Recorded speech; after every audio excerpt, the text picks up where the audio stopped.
신문로에 있는 저의 사무실 17층에서 내려다본 광화문 일대입니다. 초미세먼지가 자욱해서 남산타워도 제대로 보이지 않습니다. 안개 낀 듯 합니다. 지금 정오입니다. 햇빛이 차단이 되었습니다. 그래도 문재인 정부는, 박원순 서울시장은 미세먼지 대책을 피해 국민들에 대한 조치로 끝내고 이 미세먼지의 가장 큰 발생 소스인 시진핑의 중국 정부에 대해서는 한마디도 하지 않고 또 원자력 발전소를 가동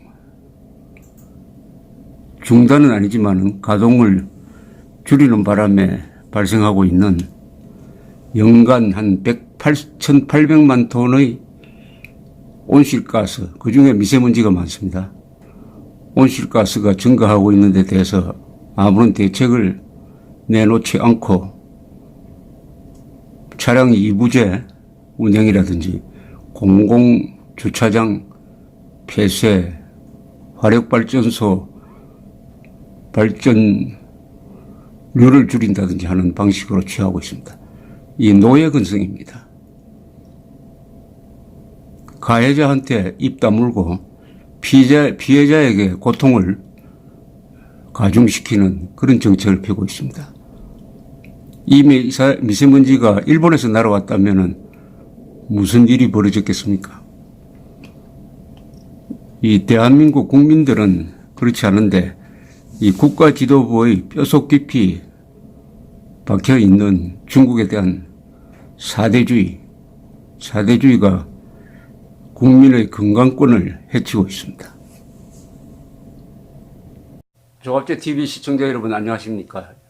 2019년 1월 14일 월요일 정오입니다. 아마 오늘 한 주의 첫날을 맞아서 출근하신 분들은 짜증이 나고 신경질도 나고 화가 났을 것이라고 생각합니다. 미세먼지가 수도권을 비롯해서 거의 전국을 덮었습니다. 정부가 하는 일은 비상저감 조치입니다. 서울, 경기, 인천, 부산, 대전, 세종, 충남, 충북, 광주, 전북이니까 거의 전국입니다. 초미세먼지 농도가 기준치를 넘었습니다. 그런데 수도권에서는 행정공공기관 소속원들의 차량 2부제 운영, 공공주차장 폐쇄, 화력발전소를 출력을 80%로 제한하는 것, 이런 대책을 내놓았는데 실외 활동을 자제해야 한다. 는 아주 소극적인 대책입니다. 이게 계속 되풀이되고 있는데 근원적인 대책에 대해서는 손을 대지 않고 있습니다. 그러니까 마스크 끼고 다니라, 바깥으로 나가지 마라, 이건 대책이 아니죠. 자, 이거 이제 본질적으로 이 문제를 한번 짚어볼 필요가 있습니다. 간단합니다. 이런 미세먼지가 지금 마치 안개가 낀 것처럼 수도권을 뒤덮고 있는 이 초미세먼지를 호흡했을 때 이게 이 호흡기관에 들어가면 어떻게 되느냐 하는 건강상의 문제가 더 있고, 원인이 누구냐? 그럼 이 정부 차원에서의 대책이 있느냐? 현재 대한민국의 국민 생명과 건강을 가장 직접적으로 위협하는 것은 북한의 핵이 아닙니다. 그것은 가상의 지금 미래의 또는 확률이 극히 낮은 위협입니다. 그러나 구체적으로 지금 모든 국민들이 겪고 있는 가장 큰 건강의 위협은 미세먼지입니다. 미세먼지. 이 미세먼지로 인해서 한국인의 생명이 단축되는 그 계산을 한 자료도 있습니다. 쉽게 말하면은 폐암, 폐암으로 걸려서 한국 사람들이 죽는 것과 똑같은 수명 단축이 미세먼지에 의해서 일어나고 있다고 합니다. 미세먼지. 이것은 뭐 메르스라든지 이런 거하고는, 이런 전염병과는 또 차원이 다르고 아주 그 깊이가 다른 사건입니다. 이게 일본에서 날아왔다고 하면 한국 사람들은 어떻게 반응할 것이냐 본다면은, 이 미세먼지가 중국에서 발생했고 국내에서는 문재인 정권의 탈원전 정책으로 더 악화되고 있다. 그런데 환경단체는 지금 어디가 있느냐? 이 순간 환경단체는 어디가, 그 많던 환경단체는 지금 어디가 있느냐 하는 생각을 갖게 합니다. 이거 헌법적으로 따지면은 대통령의 국민 생명권 보호 의무를 위반하는 겁니다.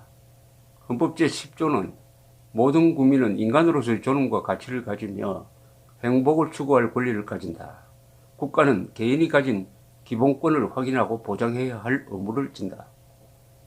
미세먼지는 인간으로서의 존엄과 가치를 가지며 행복을 추구할 권리를 침해합니다. 미세먼지가 이렇게 자욱하면은 행복하게 살 수가 없습니다. 수명이 단축됩니다. 그러니까 국가는 개인이 가진 그런 기본권 중에서 가장 기본권이 생명권이죠. 생명권을 보장해야 할 의무를 진다고 되어 있는데 그 의무를 실체는 옮기지 않습니다. 북한군의 핵위협으로부터 국민의 생명을 지켜야 할 의무가 있는데 수도권에 사드 배치를 하지 않겠다고 중국에 약속한 정부입니다. 핵민방위 훈련도 하지 않습니다. 즉 수천만의 국민 생명권을 보호하라는 헌법 10조의 명령을 지금 거부하고 있습니다. 이 중국발 미세먼지에 대해서 중국 정부에 단 한마디의 항의도 하지 않고 실질적인 대책을 포기하고 있습니다. 미세먼지로 5천만 한국인의 평균 수명이 0.49년 단축된다는 보고가 있습니다. 폐암으로 일어나는 수명 단축과 비슷합니다. 그러면 이 중에서 중국발 미세먼지로 단축되는 수명은 어느 정도 되느냐? 그것은 중국발 미세먼지의 비중이 얼마냐? 전체 미세먼지의 한 30% 된다는 이야기도 있고 박원순 시장은 60%라고 이야기를 하기도 했습니다. 그렇다면은 대충 16만 명의 수명이 단축된다는 얘기입니다.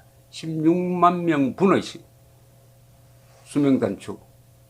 이것은 원자폭탄 터진 거하고 마찬가지 아닙니까? 히로시마에서 원자폭탄 터져서 한 10만 명이 죽었습니다. 탈원전 정책으로 석탄 발전소 등의 가동이 늘어 1년간 온실가스, 미세먼지를 포함한 온실가스가 1,800만 톤이 늘었습니다. 1,800만 톤. 2016년 10월 국회가 박근혜 대통령이 세월호 사건 때 대처를 잘못했다고 헌법에 의한 탄핵 소추안을 통과시켰는데 거기 보면은 생명권 침해라고 되어 있어요. 생명권 침해.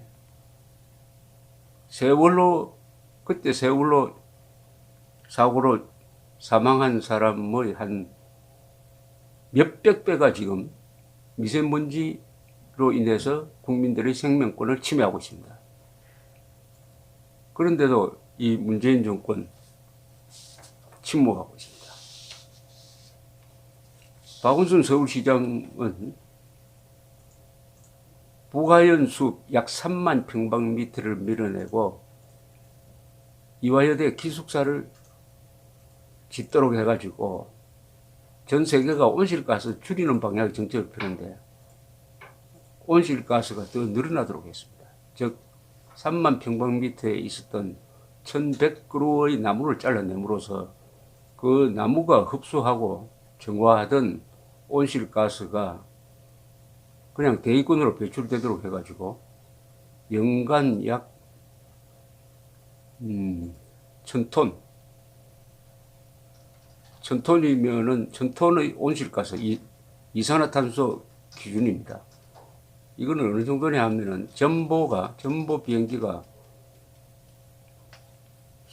파리 서울을 약 100번 비행할 때 내뿜는 양의 온실가스를 서울 시민들에게 선물했습니다. 선물했어요.